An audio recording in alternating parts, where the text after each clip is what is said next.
The invitation to my cousin Amelia's engagement party felt heavier than it should have, though I already knew what it would say. Same as always.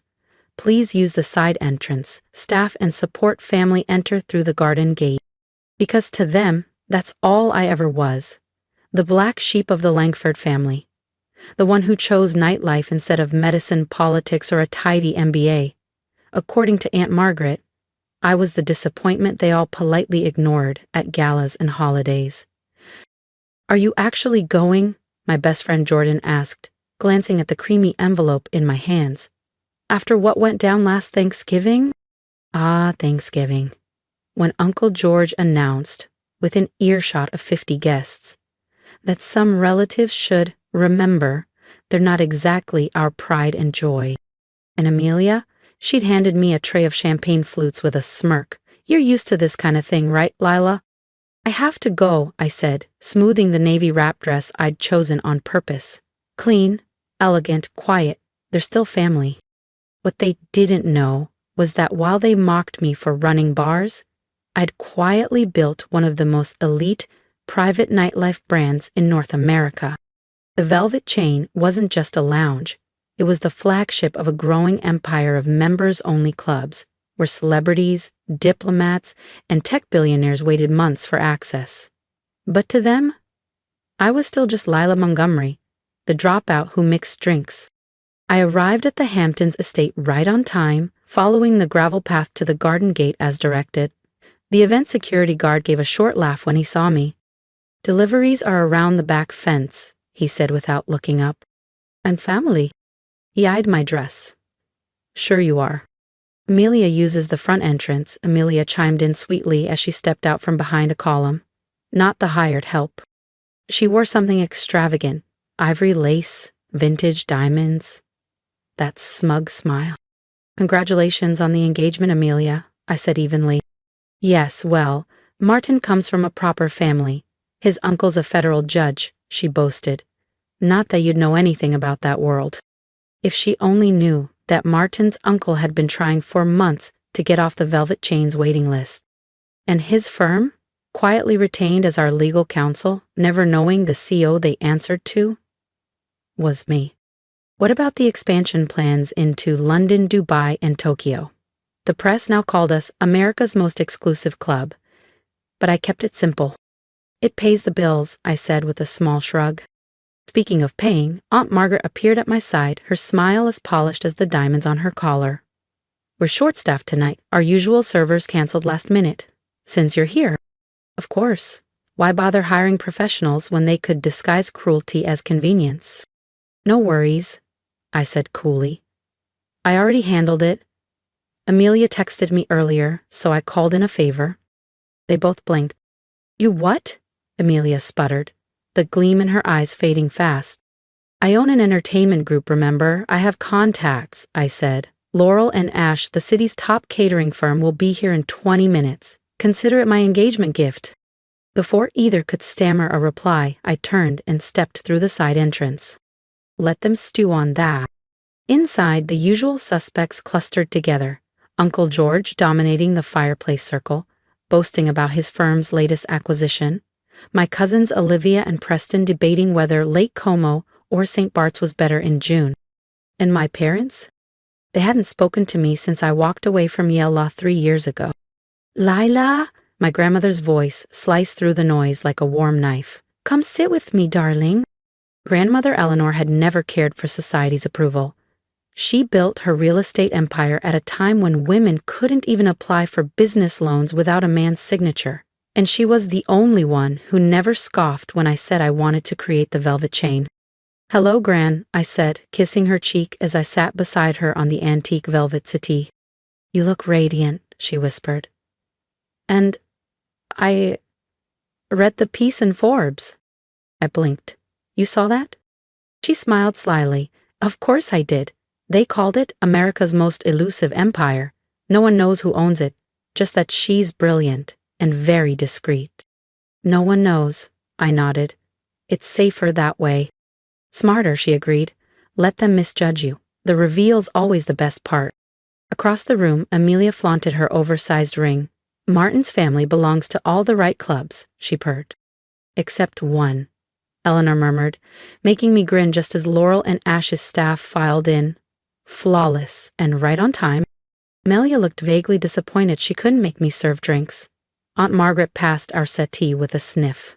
Well, at least you did something useful, she muttered. Though hiring staff isn't exactly a traditional engagement gift, a sterling tea service would have been more appropriate. Leave her alone, Margaret. Grandmother Eleanor's tone could have chilled champagne. Some of us still appreciate useful gifts over outdated status symbols. My phone buzzed on the table beside me. Marcus. Tokyo deal is finalized. We own the Ginza property. I smiled, tapping back a quick reply. Perfect. Begin renovations next week. Rooftop level gets priority. Business? Gran asked, with that sly glint in her eyes. Just a little expansion, I said, slipping the phone back into my clutch. Amelia's voice cut across the room like a champagne cork. Since you're here, Lila, why don't you make yourself useful? We're out of ice. I rose slowly, every head turned, waiting, expecting the same old compliance. Actually, I said evenly, I have a business call in 10 minutes, but the catering staff I hired will handle it. The room stilled. No one said no to Amelia. Not until now. Uncle George let out a scoff. A business call for your little bar? That can wait. I glanced at my watch. A discreet Cartier tank, elegant and understated. Unfortunately, it can't. When you're negotiating global real estate, timing is everything. Silence. Then, Demeter. My mother, her first words to me in 3 years. What are you talking about? Oh, didn't you hear? Eleanor's voice was practically purring now. Lila's club is doing quite well.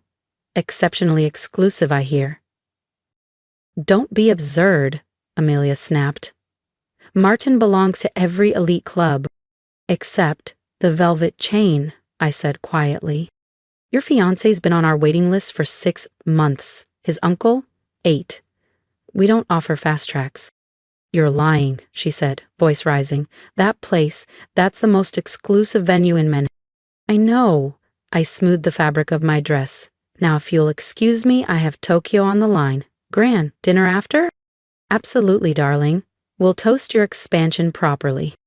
As I headed to the front door, I heard Uncle George's strangled whisper behind me. She owns the Velvet Chain? If you've ever been underestimated, you know the power of a quiet comeback. Subscribe to the channel so you don't miss what happens next, because Lila's story isn't over yet, and trust me, the best part is still to come. Tokyo partners! I paused at the doorway, turning back to face my stunned family. Oh, and Amelia, do let Martin know his membership application was declined. I offered a small smile. We have standards to maintain. The look on their faces was worth more than any silver platter or crystal stemware. The aftermath unfolded exactly as I predicted. First came the digital breadcrumbs. I watched the analytics spike on the Velvet Chain's private members site. Searches from Long Island IP addresses desperately trying to confirm what they just witnessed. Then came the calls.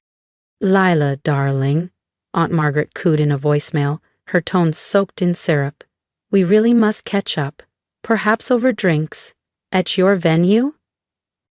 Baby girl, came my father's voice next. Your mother and I, well, 3 years is too long. Maybe we swing by your little spot this weekend? But it was Amelia's message that sealed it. This is absurd, Lila. Martin's uncle is a federal judge. He doesn't wait for anything. Call me immediately. I forwarded that one to Marcus, who headed our membership committee. Add 6 more months to their wait list, I said with a grin. The Velvet Chain hadn't become America's most coveted club by catering to wealth or pedigree. We thrived on exclusivity earned, not inherited. Our members weren't fame chasers or legacy rich. They were innovators, creators, leaders, who moved the world forward. Everything my family pretended to be, but wasn't. A week later, I sat in my glass-walled office above the Manhattan flagship, reviewing membership reports with Marcus. Martin tried to bribe the doorman, he said, sliding over the file. Offered 10 grand for one night. I raised an eyebrow. His father's firm reps half the A-list, but even they are panicking because their clients can't get in. How'd James handle it? I asked, nodding toward the report. Took their photo. Banned them for life. Excellent. Just then, my phone buzzed. Gran Eleanor? Channel 6, darling. Your Anne is about to humiliate herself. I clicked on the flat screen. Aunt Margaret, glowing with overconfidence, smiled at a reporter at a gala.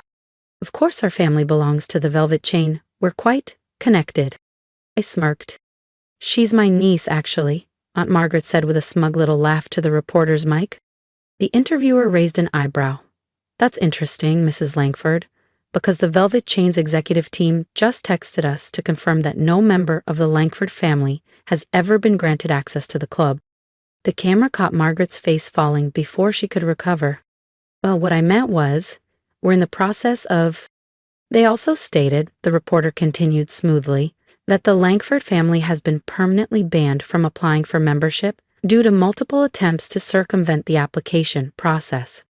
I took a slow sip of champagne from my office couch, watching the live broadcast with a quiet smile.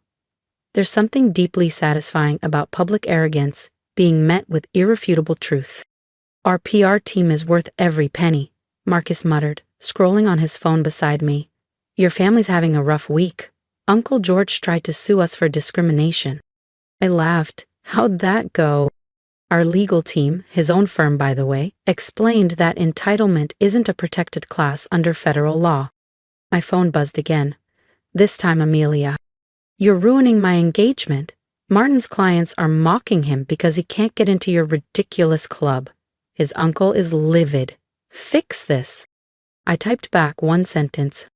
The back entrance is still open for staff positions. She didn't reply. The next evening, my parents showed up at the front door of the Velvet Chain during peak hours. Bold, considering they hadn't spoken to me since I left Yale Law. I'm sorry, James said calmly through the intercom. The club is members only. We're the owner's parents, my mother insisted. The owner left specific instructions regarding family, he replied. You're welcome to submit an application through the service entrance. My father turned red.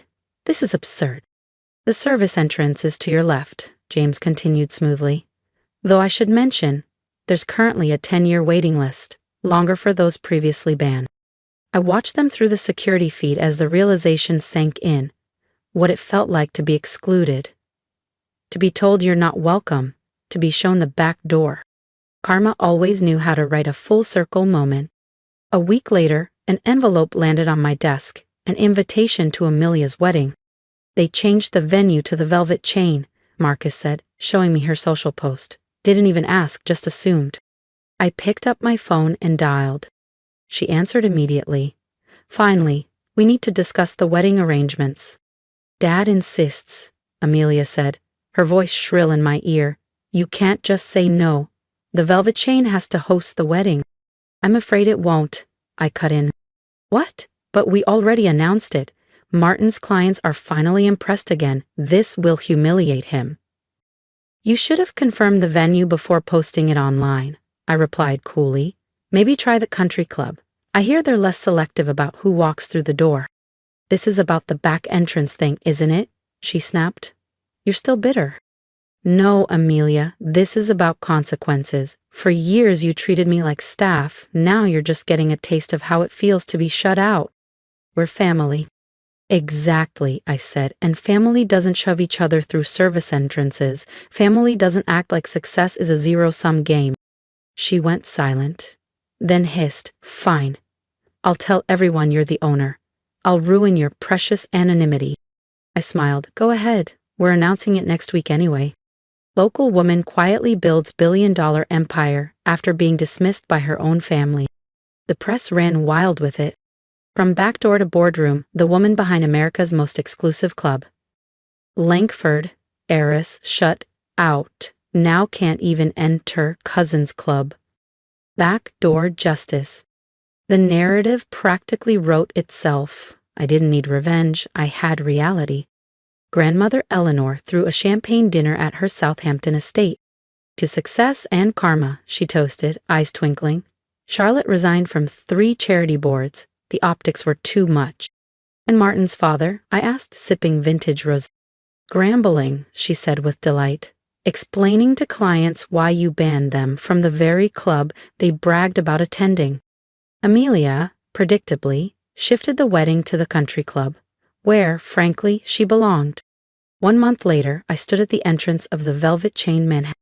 Leonardo DiCaprio chatted with Elon Musk. Jeff Bezos waited patiently for a corner table. Tokyo was opening next week. London, after that. My phone buzzed. Amelia. People keep asking me about you at every event. I stared at the message, then typed. You had your chance, through the front door, but you chose the back. This is humiliating. Amelia's text came through at 10:03 p.m. I typed back. There's always a service entrance. She didn't respond. The Velvet Chain kept expanding. We opened in Dubai, then Paris, then Singapore. Each club more coveted, more exclusive than the last. And each with one unwavering rule in the member charter. No Langfords allowed. Last month, my parents made one final attempt at reconciliation. They sent a formal letter through their estate attorney. Dear Lila, we realize now that we were mistaken. Your success has opened our eyes. Perhaps we can meet and discuss rebuilding our relationship. We are willing to enter through any door you see fit. I scanned the letter once, then opened a locked drawer in my office. Inside was the note they'd left me when I walked away from law school. You're no longer welcome in this family. Please use the back door on your way out. I sent it back to their attorney. No additional comment.